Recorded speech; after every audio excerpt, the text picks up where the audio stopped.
Beritakanlah firman, siap sedialah baik atau tidak baik waktunya. Shalom, puji Tuhan, oleh kemurahan Tuhan kita bisa berjumpa lagi dalam renungan harian di hari ini. Saya percaya manusia hidup itu bukan dari roti saja, tapi dari setiap firman yang keluar dari mulut Allah. Karena itu mendengarkan firman itu sesuatu yang sangat penting bagi pertumbuhan rohani kita. Mari kita berdoa. Puji syukur hari ini kami naikkan kepadamu ya Allah, karena Engkau berikan kami waktu dan kesempatan kembali untuk kami akan mendengarkan sebagian dari firman-Mu. Roh-Mu yang kudus, tolonglah kami, urapilah dan berkatilah kami dengan firman-Mu di hari ini. Dalam nama Tuhan Yesus Kristus kami berdoa. Amin. Nats firman Allah yang menjadi perenungan kita bersama di hari ini saya ambil dari 1 Korintus pasal 2 ayat 6 sampai dengan ayatnya yang ke-16. Secara khusus saya akan baca ayatnya yang ke-15 dan ayatnya yang ke-16. Demikian firman-Nya. Tetapi manusia rohani menilai segala sesuatu, tetapi ia sendiri tidak dinilai oleh orang lain. Sebab siapakah yang mengetahui pikiran Tuhan, sehingga ia dapat menasihati dia, tetapi kami memiliki pikiran Kristus. Demikian firman Allah hari ini yang mengajar kita, menasihati kita menjadi manusia rohani. Siapakah manusia rohani? Model apakah dan seperti apakah manusia rohani itu? Manusia rohani dari kata pneumatikos adalah orang yang sungguh-sungguh beriman kepada Yesus Kristus yang telah dilahirkan kembali dan hidup secara rohani. Hidup sesuai dengan pimpinan Roh Kudus, hidup sesuai dengan firman, hidup yang saleh di mata Tuhan, sehingga sungguh-sungguh kehidupan rohaninya sangat nyata, sangat jelas dalam kehidupannya. Itulah manusia rohani. Ada juga yang manusia duniawi, yaitu manusia sarkikos. Dia sudah dilahirkan baru tapi cara hidupnya seperti orang-orang duniawi, maka itu yang namanya sarkikos. Ada juga yang namanya sukikos, yaitu orang-orang yang betul-betul orang-orang dunia yang belum percaya, belum beriman kepada Yesus Kristus. Nah, secara khusus hari ini firman Allah mengajar kita mengenai menjadi manusia rohani. Dalam ayat 15, tetapi manusia rohani menilai segala sesuatu, tetapi ia sendiri tidak dinilai oleh orang lain. Manusia rohani. Itu yang menjadi dasar perenungan firman Allah di hari ini. Menjadi doa kita, kerinduan kita supaya kita menjadi manusia rohani yang hidup saleh, hidup rohani sesuai dengan maunya Tuhan, sesuai dengan kehendak Tuhan. Bagaimanakah cara hidup manusia rohani? Bagaimanakah tuntutan-tuntutan kehidupan yang harus dijalani oleh manusia rohani? Setidaknya ada 3 hal. Yang pertama dalam ayatnya yang ke-6 sampai 8. Secara khusus ayat 7. Tetapi yang kami beritakan ialah hikmat Allah yang tersembunyi dan rahasia yang sebelum dunia dijadikan telah disediakan Allah bagi kemuliaan kita. Memberitakan hikmat Allah yang tersembunyi.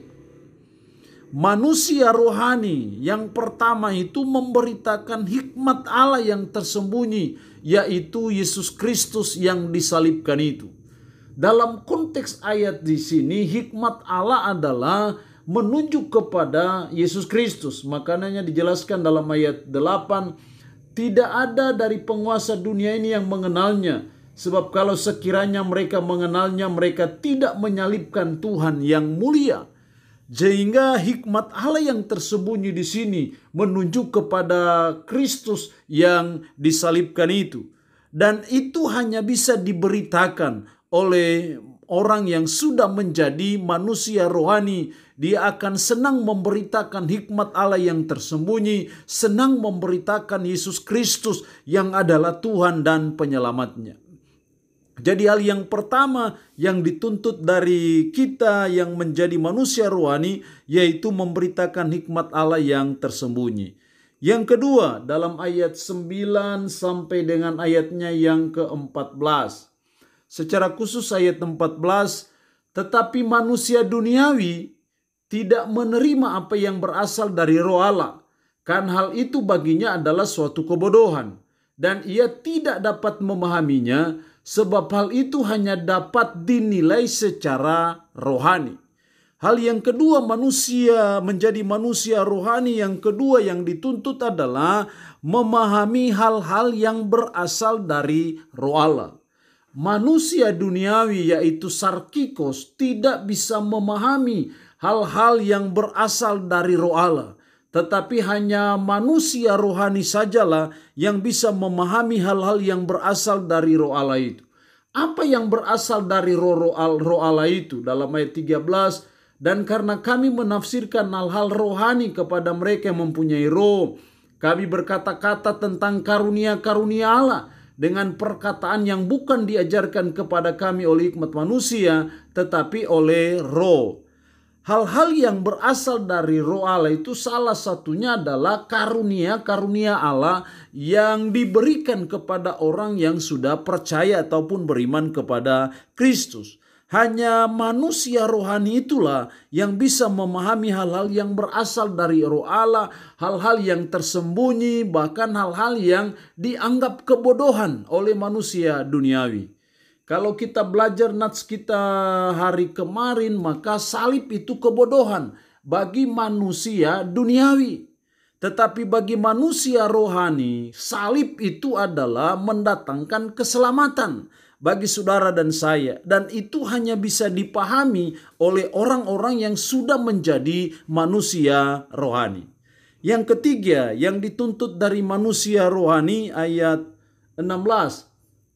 Sebab siapakah yang mengetahui pikiran Tuhan sehingga ia dapat menasihati dia? Tetapi kami memiliki pikiran Kristus. Manusia menjadi manusia rohani yang ketiga adalah memiliki pikiran Kristus. Hanya orang-orang yang sudah menjadi manusia rohani yang adalah pneumatikos, yang bisa memiliki pikiran Kristus sehingga bisa mengetahui pikiran Tuhan. Kalau orang tidak punya pikiran Kristus, bagaimana bisa mengetahui pikiran Tuhan? Tapi kalau saudara dan saya sudah menjadi manusia rohani, maka kita memiliki pikiran Kristus yang akhirnya kita bisa mengetahui pikiran Tuhan. Dan kalau kita mengetahui pikiran Tuhan, kita mengetahui kehendak Tuhan. Kalau kita mengetahui kehendak Tuhan, baru kita bisa menjalani hidup sesuai dengan kehendak Tuhan.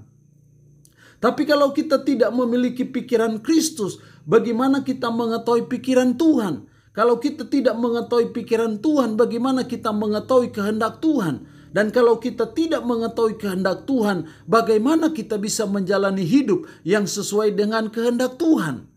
Tapi saya percaya ketika kita menjadi manusia rohani di hadapan Tuhan, maka kita akan memiliki pikiran Kristus. Dan pikiran Kristus inilah yang akan menuntun kita dalam menjalani kehidupan kita sehingga kita bisa hidup berkenan kepada Tuhan karena saudara dan saya melakukan kehendak-kehendak Tuhan. Allah yang punya firman ini memberkati kita dengan firman-Nya di hari ini. Amin. Mari kita berdoa. Puji syukur untuk kebenaran firman-Mu hari ini yang mengajar kami menjadi manusia rohani, menjadi pneumatikos, orang yang rohani, orang yang hidup saleh, orang yang hidup sesuai dengan kehendak Tuhan. Karena itu Tuhan tolong kami, supaya kami sungguh-sungguh menjadi manusia rohani, sehingga kami memberitakan hikmat Allah yang tersembunyi, yaitu Kristus yang disalibkan itu. Supaya kami bisa memahami hal-hal yang berasal dari Roh Allah, yang tidak dapat dipahami oleh manusia duniawi. Dan supaya kami memiliki pikiran Kristus, sehingga kami bisa mengetahui pikiran Tuhan, dan kami bisa mengetahui kehendak Tuhan dan melaksanakan kehendak Tuhan dalam hidup kami sehari-hari. Tanamkanlah, meteraikanlah firman ini dalam hati dan pikiran kami, dan sanggupkan kami untuk bisa menjalani hidup ini sesuai dan seturut dengan firman-Mu. Mohon berkat bagi umat-Mu yang mendengarkan renungan harian di hari ini. Yang sakit dalam nama Yesus, Tuhan jamah, Tuhan sembuhkan dari sakit penyakit yang diderita. Terpujilah nama-Mu ya Tuhan. Dalam nama Tuhan Yesus Kristus kami berdoa.